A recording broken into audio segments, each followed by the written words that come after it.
The global economy has taken quite a few shocks in recent years. Turbulence is the new normal.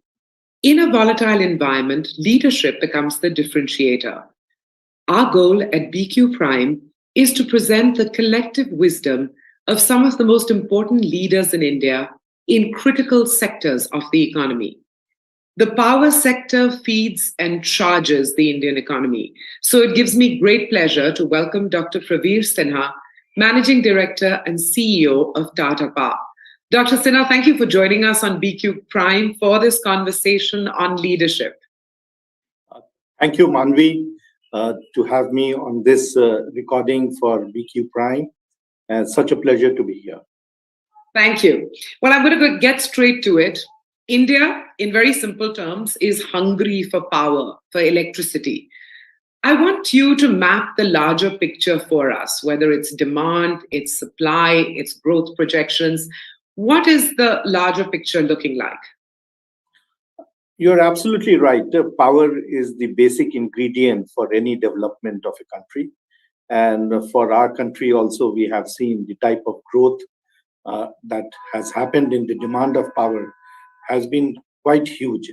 In fact, post-COVID, we thought that the demand will increase as it has happened in the previous years before COVID, about 5 to 6%. But we saw a growth of nearly 10% last year in the peak demand as also in the energy demand.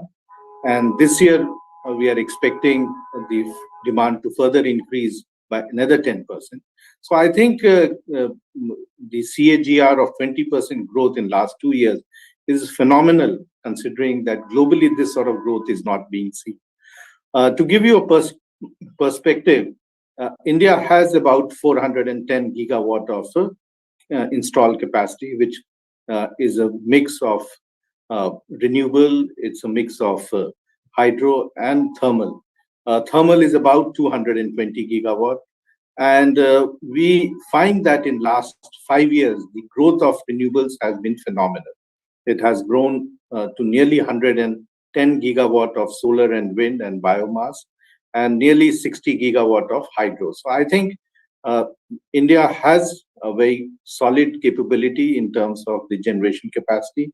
Last year, the peak in summer months was 210. This year, in the month of February itself, we saw 210. Fortunately, last few weeks, the temperature has been quite low, so it has not gone up. But this summer, we are expecting that the growth will be another 10%, and we'll have a peak of something like 230 gigawatt. So I think there is a huge demand.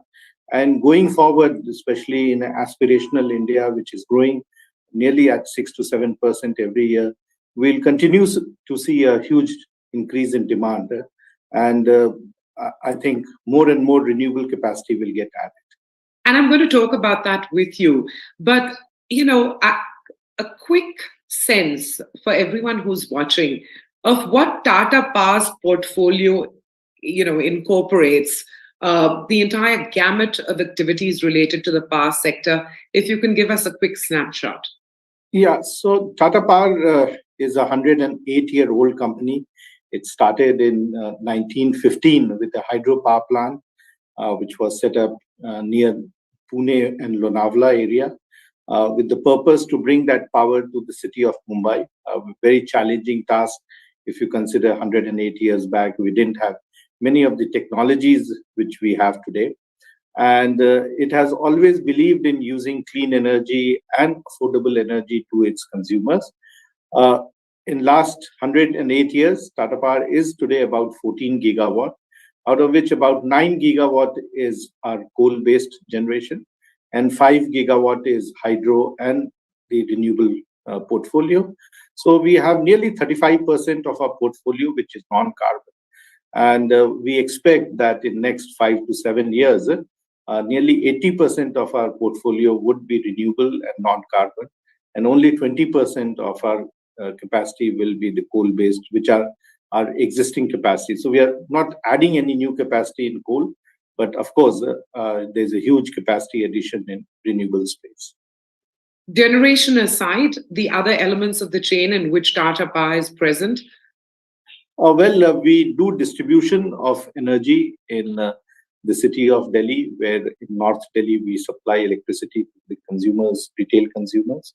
We also do it in Ajmer, we do it in Mumbai as a second distribution company, and we do it in Odisha, which is the whole of Odisha. So nearly 9 million consumers over there. In all, we have nearly 12 million consumers, which is the largest amongst all private sector companies in the country. And we have great aspirations to bring better quality of supply of electricity to the consumers in other parts of the India once the privatization or the delicensing of distribution takes place. Thank you very much for setting the context. I think it's very beneficial to everyone who's watching to know what we're talking about before we dive into the specifics, the challenges, the opportunities, and your leadership style and role in Tata Power. I want to rewind to the summer of 2022. India faced a power shortage. But the question I'm asking you is this: what were the forces at play that led to that power shortage? And the reason I'm asking you this is because often people don't realize that there are many factors at play that are beyond the control of the business, beyond the control of the CEO. So let's rewind to 2022 summer. Well, 2022 summer was a very hot summer. The temperatures went up to 47, 48 degrees in last year, April and May. And that sort of summer heat was not seen in the previous years. Along with that, we also had the challenge that the growth of consumption, whether it was the consumption in industrial and commercial establishments or in residential or in urban and rural areas, grew very, very fast. The impact of electrification that has taken place in the country in last few years, the full impact was seen last year, and that is why our normal growth in demand used to be not about 5 to 6%, but last year we saw nearly 11% growth in consumption. So I think both these factors impacted the huge demand of electricity. The country has enough generation capacity, but they were not geared up for this demand coming so quickly.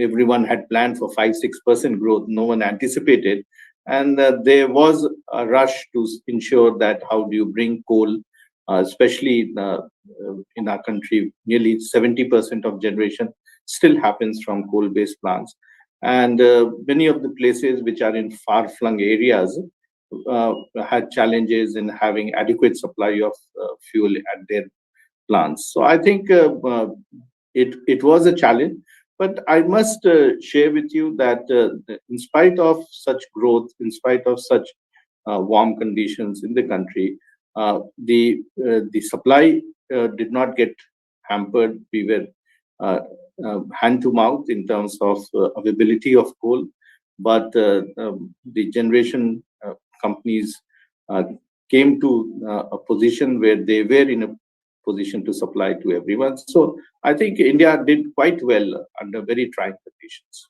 Indeed. And you use the phrase hand to mouth because it was really a tight operation that the generation companies had to manage, in 2022 summer.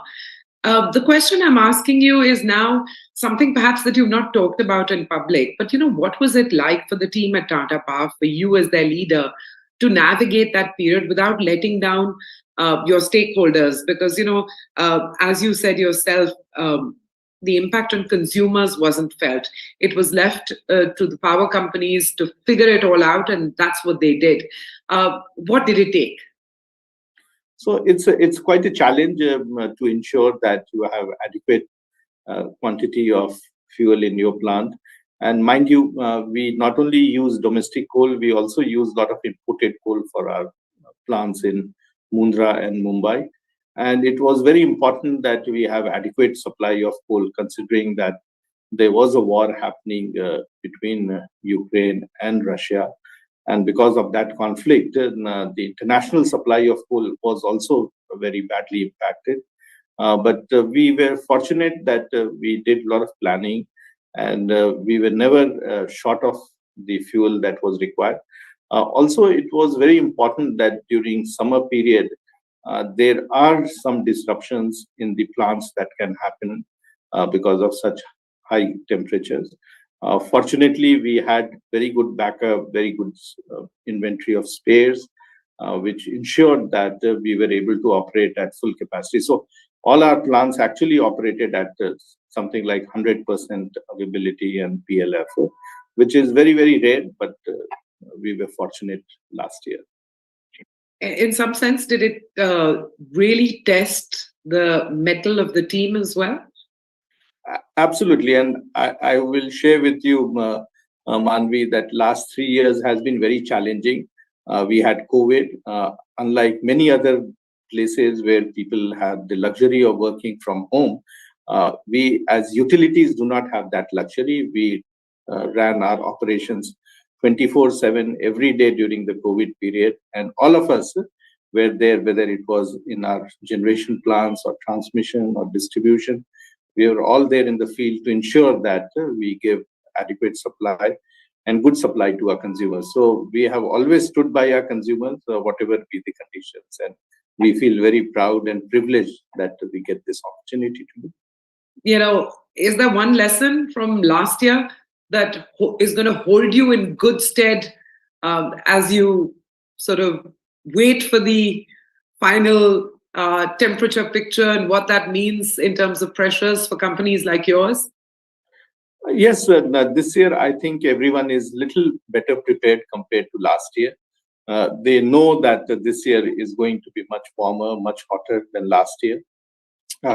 We've done more than adequate planning in terms of having a good reserve of coal at our plants and also in transit to see that it gets augmented as and when it gets consumed at the plant. So I think we are better equipped, but there are certain contingencies that one is not able to anticipate. There is a railway line which gets disrupted, or a transport system that gets disrupted. So any contingency like that can happen. But I think on an overall basis, everyone is better equipped this year.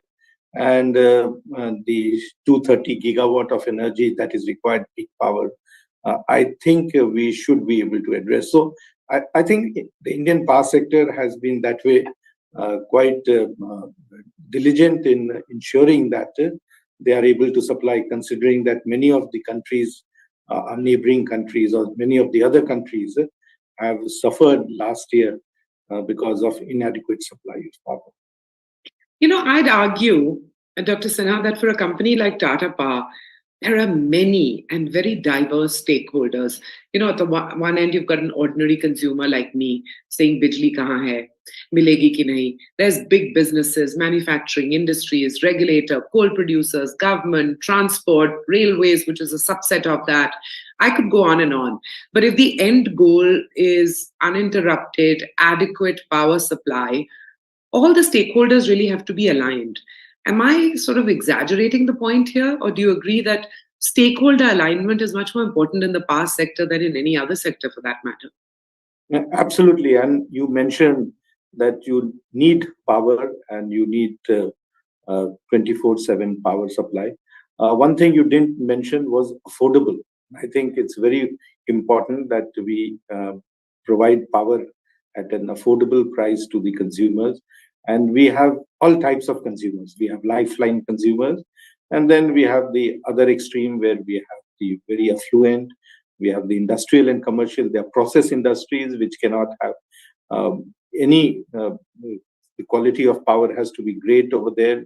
There cannot be any fluctuations over there. So I think for us, it's very important that how we gear up and supply them in a way that it meets the requirement of the consumers.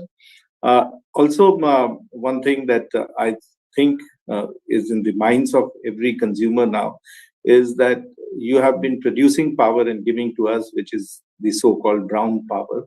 When will we get green power, and what will be the cost of this green power?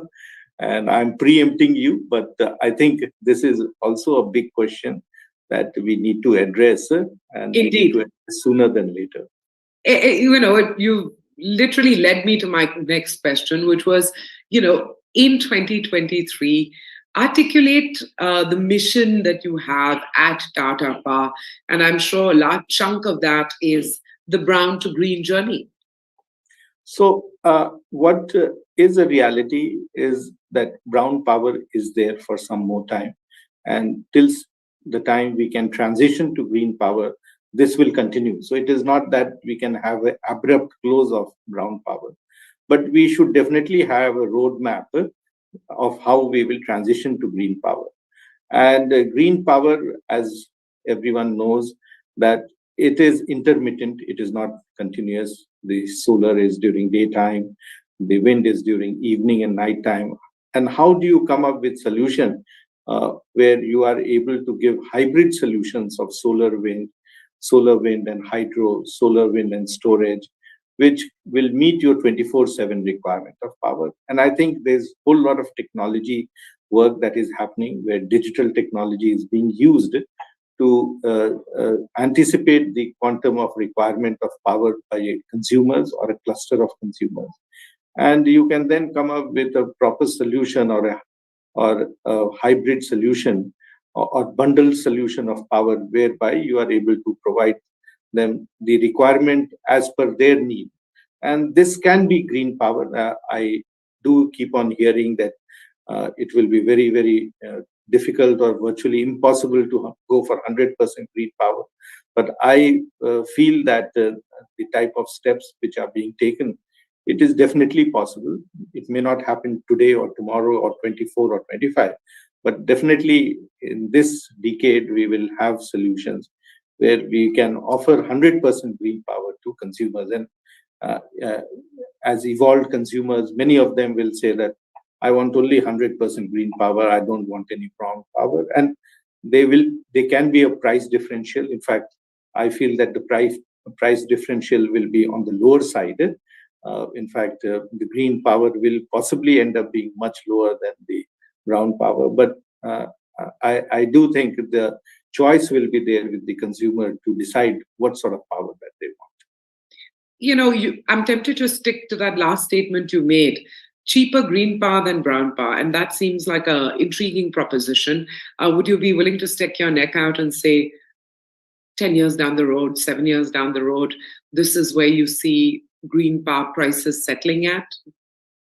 I definitely believe that. I see a lot of technology interventions are happening globally, whether it is in the storage solution, battery storage, or it is the pumped hydro, or even some of the other solutions in hydrogen that is coming up, or newer ways of producing solar power, not only through the polysilicon route, but also some of the other technologies which are being developed. And I do feel that the type of investment and the type of resource allocation that is taking place globally, we will definitely have it in 10 years. I'm uh, quite bullish about it, and I feel that this is the right time. And I also feel because there is no time for us to waste, because already we have crossed the 1.5 degree, and the type of climate changes that we are seeing globally, as also in India, we need to do something drastically very quick, and this disruption will happen very quickly. So, what is Tata Power? And the question I wanted to ask is, what is currently changing within Tata Power? What is the evolution that is taking place currently, which is going to become much more visible in the years to come? But what is that evolution that's currently taking place? So there are two evolutions which are happening. One is that the green power will become more affordable. We've in the process of setting up a manufacturing plant to set up to produce cells and modules, and that will make the cost of solar power much cheaper and much lower.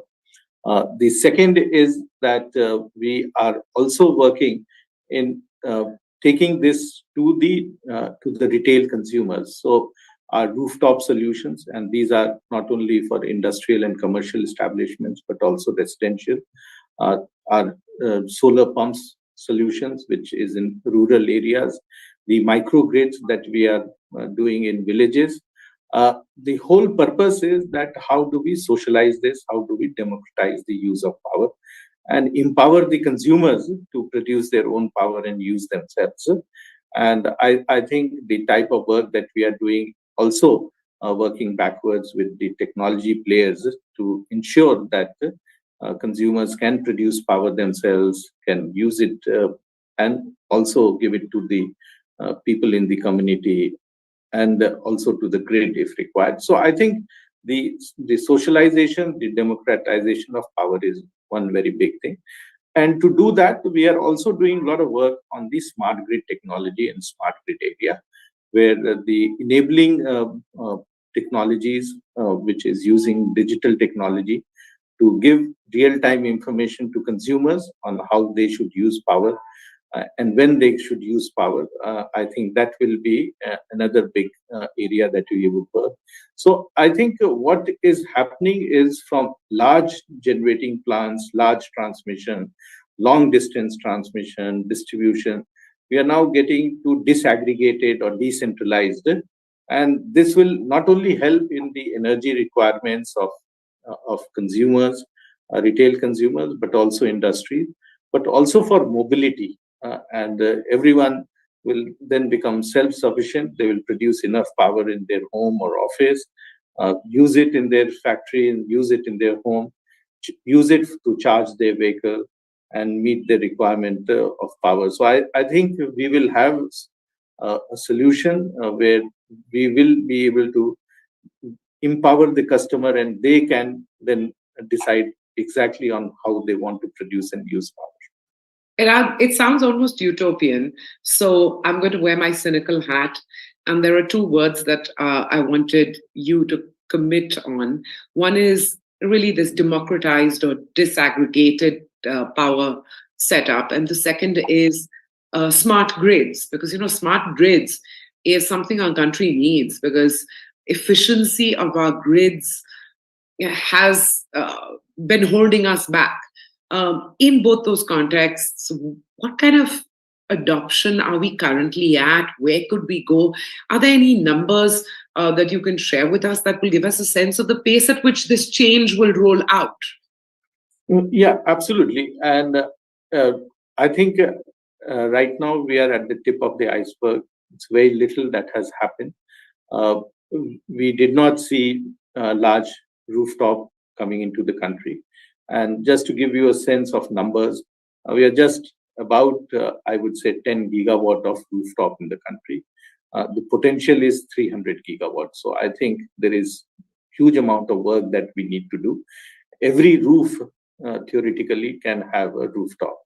The second is I mentioned to you about going for the solar pumps. India has 30 million pump sets, out of which only 4 lakh pump sets are solarized. There is a long way that we need to go. India has 600,000 villages. There are only a few thousand villages which have been solarized or renewable energy is there. If we go and do the decentralized generation in the 600,000 villages, the universal access of energy or what we say removing the energy poverty will take place, and the economic activity that can happen in rural areas and villages. So I think there is huge amount of work that needs to be done. I think over a period of time, we had the power companies which were very monopolistic, the state discoms and the state gencos and all that. We need to move away from that sort of mindset on a cost plus basis and become like a consumer driven solution like you have for mobile phones. And I think that's a good analogy, but it can be much bigger in terms of the benefit that it can pass on to you. Absolutely. I mean, if that analogy plays out, the impact will be stupendous. You're running a business first and foremost, and at Tata Power, you've had 13 consecutive quarters of growth in PAT, which is profit after tax. How do you keep both these cylinders firing? One, which is a firm eye on the business here and now, keeping it on the growth path. And the second is this evolution for the future, which requires time investment, financial investment, policy liaison investment. So how do you keep both of those cylinders firing? Because indeed, you must fire both. So, what is important, Manvi, is that you need to have a very clear roadmap as to how you would move or transition in the new era. Uh, there are certain things where the writing is there on the wall, and we need to be smart enough to read that. The writing on the wall is that eventually coal will go away. There will be so much of carbon tax that it would be financially unviable to operate such type of plants. Now, it's a question of how you want to transition. While your existing assets, which are the cash cows, will give you enough money, you also need to use this money in a way that it sets the roadmap for future, where the whatever are the growth opportunities, whether it is in renewable or smart grids, you need to invest in that. So I think it's one needs to very clearly spell out what is the long term. Also, I think it's very important that your long term plan also needs to consider what sort of technology interventions will happen going forward. And I think the type of technology interventions which are taking place globally, you should be the first adopters of those technology rather than just a followers. So you need to have a balance of both. You need to ensure that your existing operations are no way hampered, but you need to get your organization ready. And in Tata Power, we have started that journey about 3 years back, when we said that from just being a regulated business on a cost plus basis, we need to move towards unregulated business also. Also, from a B2B or B2G business, we need to get into the B2C. And it's a mindset change that you need to do in an organization, that how you can go in the market and survive. And last 3 years, we have gone to the market, whether it is our rooftop business, we are nearly in 500 cities now. Whether it is our EV charging infrastructure, we are in nearly 300 cities and highways. So I think over a period of time, we have been moving to large number of consumer-centric solutions, consumer-centric businesses, and hopefully over a period of time, we'll be able to achieve. And you'll be moving at an accelerated pace on that front, from what I picked up with all your thoughts shared on this conversation. One final question. What's the biggest challenge that you faced as a CEO at Tata Power, and what has it taught you? So I think the biggest challenge that you face in a public utility is the unknown that comes in. When COVID happened, it was a very unknown sort of thing, but you still have to operate under those conditions. You cannot move your eye away from what is the objective. And we operated all our plants, all our facilities. Similarly, when any of the calamities come, and I always tell people that it's a New Year's, suppose there is a tornado or there is a rain, people sit at home and people enjoy a warm cup of tea and a pakoda, but we are in the field because we need to ensure that the supply is restored quickly. Whether it is a New Year or a Diwali, we need to be in the field. You cannot have a Diwali with no supply of electricity. So I think the biggest is how do we keep our teams motivated to work under very difficult conditions, and especially in today's environment where people talk about work from home, how do we ensure that people work from office? Well, Dr. Praveer Sinha, I'm going to leave it at that. Absolutely wonderful talking to you, and thank you very much for your time today here on BQ Prime. Thank you very much, Manvi. It's such a pleasure to be on this show. Thank you, sir.